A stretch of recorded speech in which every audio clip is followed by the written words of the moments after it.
Assalamu alaikum students, hope you are fine. Today I would like to discuss with you peoples about what is the meant by the strategies and which techniques has been formulated for the strategies. What is a strategy? A comprehensive plan for accomplishing an organization's goal. किसी भी organisation के गोल या objective को हासिल करने के लिए जो प्लान बनाया जाता है, जो फुल होता है अपने ऑब्जेक्टिव्स के साथ, उसको हम स्ट्रैटेजी बोलते हैं। और एक इफेक्टिव स्ट्रैटेजी क्या होती है? Strategy that promotes superior alignment between organisation and environment and achievement of strategic goals. जब भी कोई ऐसा प्लान या गोल ऑर्गेनाइजेशन और इन्वायरमेंट के मुताबिक हो, उसके कंपैटिबल हो, हम उसको इफेक्टिव स्ट्रैटेजी बोलते हैं, जो उसकी फेवर में बनाया जाए। डिस्टिंसिव कंपिटेंस वो कोई ख़ास खूबी, वो कोई ख़ास स्किल होती है या वो कोई ख़ास टेक्निक होती है, वो कोई एबिलिटी होती है जो किसी भी ऑर्गेनाइजेशन का हिस्सा होती है और उसको इतनी जल्दी कोई डिस्क्लोज नहीं कर सकता। An organization strength possessed by only a small number of competing firms. Resource deployment and scope. As scope, it specify the range of markets in which an organization will compete. कितनी बड़ी market में एक organisation जो है वो अपना दिफा कर रही है, कम्पीट कर रही है। और रिसोर्स डिप्लॉयमेंट है जी, कैसे अपने रिसोर्स को तकसीम किया जाता है मुख्तलिफ जगहों पर। How an organisation distributes resource across the areas in which it competes.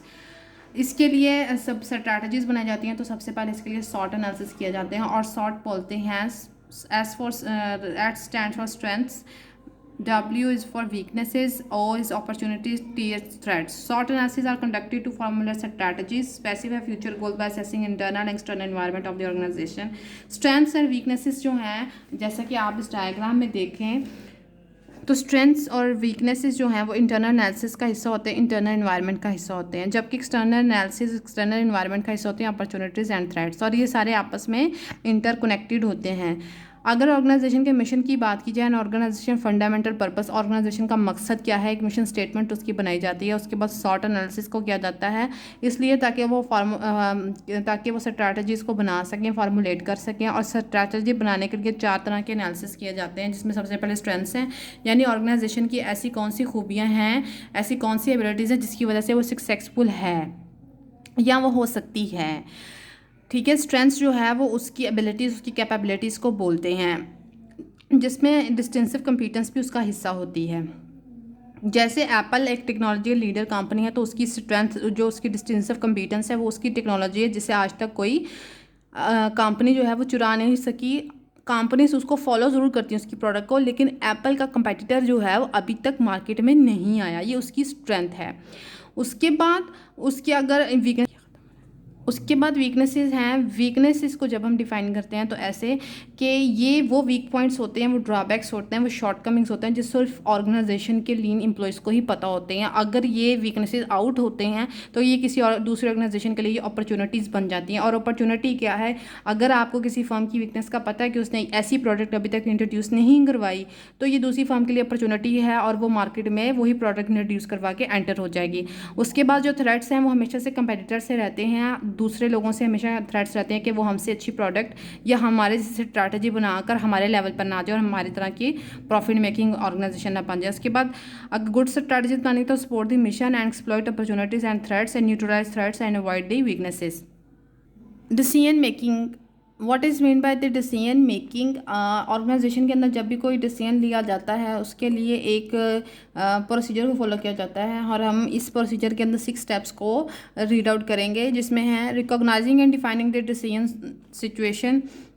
सबसे पहले कोई ऐसा मामला, कोई ऐसा इशू, ऐसी प्रॉब्लम जो आपको ऑर्गेनाइजेशन में फेस करनी पड़ रही है, उसकी है manager must know about issues problems facing in the situation, there must be some sparks in to the process to obtain complete and perfect information. Identifying the alternatives, सबसे पहले फैक्ट्स एंड फिगर्स और information को इकट्ठा किया जाता है और उसके बाद आइडेंटिफाई किया जाता है कि हम क्या क्या ऐसे काम कर सकते हैं जिसकी वजह से कोई मसला हल हो सकता हो। तो इसके लिए आप स्टैंडर्ड अल्टरनेटिव्स बनाते हैं। The time and heavy cost is incurred in finding the alternatives, कौन कौन से ऐसे काम हैं जो आप कर सकते हैं। उसके बाद एवेल्यूएट किया जाता है अल्टरनेटिव्स को। ये एक टेस्टिंग प्रोसेस होता है जिसमें जितने अल्टरनेटिव्स आप लेते हैं उनको जज किया जाता है, क्या एक जजमेंटल प्रोसेस होता है, क्या हर प्रोसेस में से वो गुजरा है। इस अल्टरनेटिव इज़ फिजिबल, क्या वो अल्टरनेटिव जो सिलेक्ट किया गया है वो फिजिबल है। क्या वो इम्प्लीमेंट हो सकता है, वो कॉस्ट इफेक्टिव है, इस अल्टरनेटिव इज सेटिस्फैक्टरी, क्या वो अल्टरनेटिव जो हम सिलेक्ट कर रहे हैं वो हमारे टारगेट प्रॉब्लम को सॉल्व करेगा, क्या उसके बाद हमारी एक्सपेक्टेशंस को फुलफ़िल करेगा। अगर वो नहीं करेगा तो एलिमिनेट कर देंगे हम उसको फ्रॉम कंसिड्रेशन से, फिर हम उस पर गौर ही नहीं करेंगे। अगर वो फिजिबल नहीं होगा तो भी एलिमिनेट कर देंगे।